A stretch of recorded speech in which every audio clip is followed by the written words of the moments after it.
Assalamualaikum warahmatullahi wabarakatuh. Perkenalkan, nama saya Marsuli, NPM 1821020287. Baik, di sini saya ingin menjelaskan pengertian hak asasi manusia atau yang disebut dengan HAM.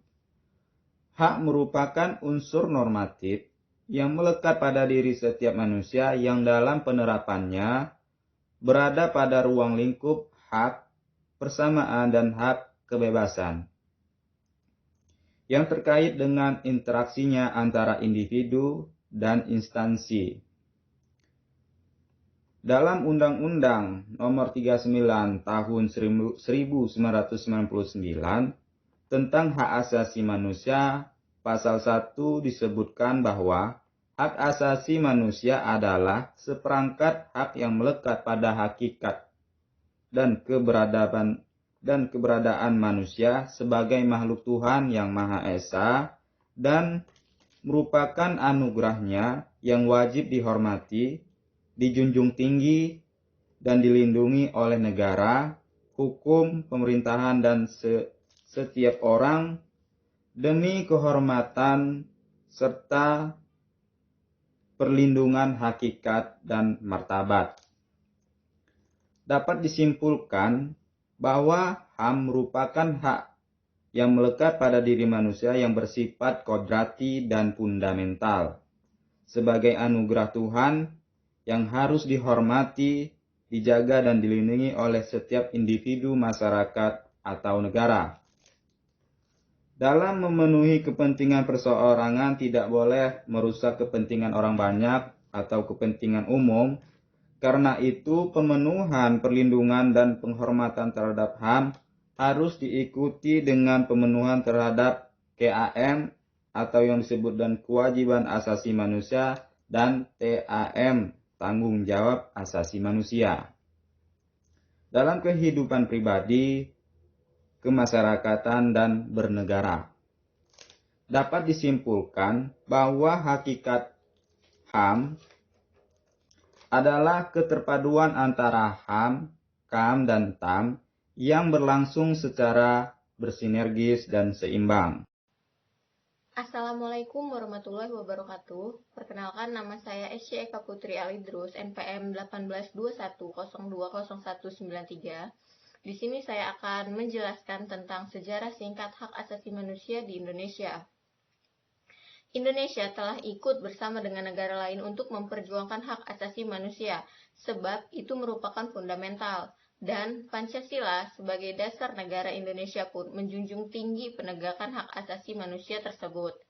Indonesia di dalam memperjuangkan haknya sebagai bangsa itu harus melewati beberapa fase, seperti pembentukan organisasi, yang mana organisasi ini menjadi wadah bagi banyak orang untuk menyadari jika mereka itu memiliki hak-hak yang harus diperjuangkan. Organisasi ini bertujuan untuk menghapuskan kolonialisme di Indonesia, sehingga manusia pun dapat menjadi manusia yang seutuhnya karena hak-hak kemanusiaannya itu sudah terpenuhi. Seperti contohnya adalah organisasi Budi Utomo. Organisasi Budi Utomo ini memperjuangkan hak masyarakat dan juga kemanusiaan melewati petisi-petisi dan juga surat yang disampaikan kepada kolonial Belanda. Kemudian, pada tahun 1950 sampai dengan 1959 adalah masa di mana hak asasi manusia itu mulai berhasil tegak, yang ditandai dengan banyaknya bermunculan partai politik dengan ideologinya masing-masing.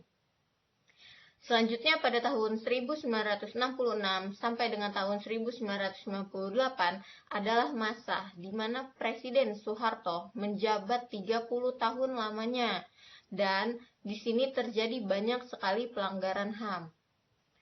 Sejarah panjang penegakan hak asasi manusia ini tidak akan pernah berakhir. Namun, dari sini kita dapat mempelajari jika rasa kemanusiaan, kesamaan, dan juga keadilan itu harus kita perjuangkan bersama-sama. Assalamualaikum warahmatullahi wabarakatuh. Perkenalkan, nama saya Mas Budi, mahasiswa UIN Raden Intan Lampung, Fakultas Syariah, jurusan Hukum Tata Negara. dengan nomor NPM 1821020261. Di sini saya akan melanjutkan materi sebelumnya tentang hak asasi manusia yang dibawakan oleh rekan saya. Namun saya sendiri di sini akan membawakan bentuk-bentuk dan instrumen hak asasi manusia. Secara universal, pembagian hak asasi manusia adalah yang pertama, hak-hak asasi pribadi atau personal right. Yang kedua, hak-hak asasi ekonomi atau property rights. Adapun yang ketiga yaitu hak-hak asasi untuk mendapatkan perlakuan yang sama di hadapan hukum, yaitu right of legal equality. Hak-hak asasi politik biasa disebut juga politic rights, yaitu hak untuk mendapatkan atau ikut serta dalam hak pilih atau pemilihan umum ya. Hak-hak asasi sosial dan kebudayaan bisa disebut juga sebagai social and cultural right, yaitu hak untuk memilih pendidikan, mengembangkan kebudayaan dan sebagainya. Adapun instrumen hak asasi manusia yang berlaku di Indonesia adalah yang pertama Pancasila. Nilai-nilai Pancasila yang terwujud di dalam 5 sila merupakan landasan bagi pengembangan hak asasi manusia. Yang kedua ada Undang-Undang Dasar 1945, di mana di dalam pembukaan undang-undang tersebut menegaskan bahwa sesungguhnya kemerdekaan itu ialah hak segala bangsa, dan oleh sebab itu maka penjajahan di atas dunia harus dihapuskan karena tidak sesuai dengan peri kemanusiaan dan peri keadilan. Selain daripada itu, tercantum di batang Undang-Undang Dasar yang pertama ada pasal 27 ayat 3 tentang hak untuk membela negara. Pasal 28 kemerdekaan berserikat, berkumpul dan mengeluarkan pikiran. Adapun pasal 28A sampai dengan 28J yaitu hak asasi manusia. Adapun ketetapan MPR tahun 1998 tentang hak asasi manusia yang berisi Piagam Hak Asasi Manusia bagi bangsa Indonesia. Hak-hak yang diatur di dalam tersebut adalah yang pertama, pada bagian bab 1 yaitu tentang hak untuk hidup. Bagian bab kedua tentang hak berkeluarga dan melanjutkan keturunan. Bab 3 tentang hak mengembangkan diri. Bab keempat tentang hak keadilan. Adapun bab kelima yaitu tentang hak kemerdekaan. Dan bab 6 tentang hak atas kebebasan segala informasi. Bab ketujuh yaitu tentang hak keamanan, dan bab 8 ada tentang kesejahteraan. Selain daripada itu, Undang-Undang Nomor 39 Tahun 1999 tentang hak asasi manusia, yaitu mengatur hak asasi manusia, juga mengatur kewajiban, tugas, dan tanggung jawab pemerintah dalam menegakkan hak asasi manusia. Macam-macam hak asasi manusia menurut Undang-Undang Nomor 39 Tahun 1999 adalah sebagai berikut. Yang pertama, ada hak untuk hidup. Yang kedua, hak berkeluarga dan melanjutkan keturunan. Yang ketiga, ada hak mengembangkan diri.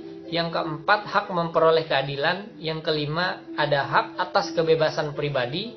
Yang keenam, ada hak atas rasa aman. Yang ketujuh, hak kesejahteraan. Yang kedelapan, ada hak turut serta dalam pemerintah, hak wanita, dan juga hak anak-anak. Yang selanjutnya ada Undang-Undang Nomor 26 Tahun 2000 tentang hak asasi manusia, yaitu mengharapkan terwujudnya pengadilan hak asasi manusia, yang dimana digunakan untuk menyelesaikan masalah tentang pelanggaran HAM yang berat dan mengembalikan keamanan dan perdamaian di Indonesia. Selanjutnya peraturan perundang-undangan lainnya yang pada hakikatnya memuat adanya jaminan perlindungan hak asasi manusia, yaitu yang pertama Kitab Undang-Undang Hukum Acara Pidana, yang kedua Undang-Undang tentang kemerdekaan menyampaikan pendapat di muka umum, yang ketiga Undang-Undang Partai Politik, yang keempat Undang-Undang tentang Kepolisian Negara Republik Indonesia, yang kelima Undang-Undang tentang Pemilu, yang keenam ada Undang-Undang Pers, yang ketujuh ada Undang-Undang tentang Pertahanan Negara. Dengan dikeluarkannya undang-undang ini diharapkan dapat menegakkan dalam pemenuhan hak asasi manusia, yaitu kewajiban dan tanggung jawab pemerintah tersebut meliputi implementasinya yang efektif dalam bidang hukum, politik, ekonomi, sosial budaya, bahkan pertahanan dan keamanan negara. Assalamualaikum warahmatullahi wabarakatuh. Perkenalkan, nama saya Dea Desi Ananda. Saya Prodi Hukum Tata Negara NPM 1821020192. Baiklah, di sini saya akan melanjutkan presentasi tentang upaya penegakan hak asasi manusia. Upaya penegakan hak asasi manusia itu dapat dilakukan antara lain: 1. Tidak mengganggu ketertiban. 2. Saling menjaga dan melindungi. 3. Menghormati keberadaan masing-masing. Yang terakhir yaitu berkomunikasi dengan sopan dan baik terhadap sesama manusia. Kemudian ada yang E, Lembaga Perlindungan Hak Asasi Manusia. Beberapa lembaga perlindungan HAM antara lain A. Komisi Nasional Hak Asasi Manusia atau sering disebut dengan Komnas HAM. Dibentuk dengan Kepres nomor 59 tahun 1993, kemudian mengalami beberapa penyesuaian setelah dikeluarkannya Undang-Undang nomor 39 tahun 1999 tentang hak asasi manusia. Nah, tujuan Komnas HAM itu menurut Undang-Undang nomor 39 tahun 1999 sebagai berikut. 1. Mengembangkan kondisi yang kondusif bagi pelaksanaan hak asasi manusia secara Pancasila, Undang-Undang 1945, Piagam PBB dan Deklarasi Universal HAM. 2. Meningkatkan perlindungan dan penegakan HAM. Sedangkan fungsi dari Komnas HAM yaitu 1. Pengkajian dan penelitian HAM, 2. Penyuluhan tentang HAM, dan yang terakhir adalah pemantauan tentang hak asasi manusia. Yang B yaitu pengadilan HAM. Pengadilan HAM itu dibentuk berdasarkan Undang-Undang nomor 26 tahun 2000 tentang pengadilan HAM. Nah, tugasnya yaitu A. Memeriksa dan memutus perkara perlindungan hak asasi manusia berat. B. Memeriksa dan memutus perkara perlindungan hak asasi manusia berat yang dilakukan oleh WNI. C. Memeriksa dan memutus perkara perlindungan hak asasi manusia berat yang dilakukan oleh WNI oleh seseorang yang di bawah 18 tahun. Kemudian yang terakhir adalah Lembaga Bantuan Hukum atau LBH. Lembaga Bantuan Hukum atau LBH itu adalah organisasi independen yang memberikan bantuan dan pelayanan hukum kepada masyarakat. Lembaga bantuan hukum itu diantaranya adalah sebagai berikut. 1. Relawan yang membantu pada pihak yang membutuhkan bantuan. Yang kedua, membela dan melindungi hak asasi manusia. Dan yang terakhir, penyuluh dan penyebar informasi di bidang hukum dan hak asasi manusia. Mungkin hanya itu yang dapat saya presentasikan. Apabila ada kekurangan kesalahan saya mohon maaf, dan kepada Allah saya mohon ampun. Wabillahi taufiq wal hidayah. Wassalamualaikum warahmatullahi wabarakatuh.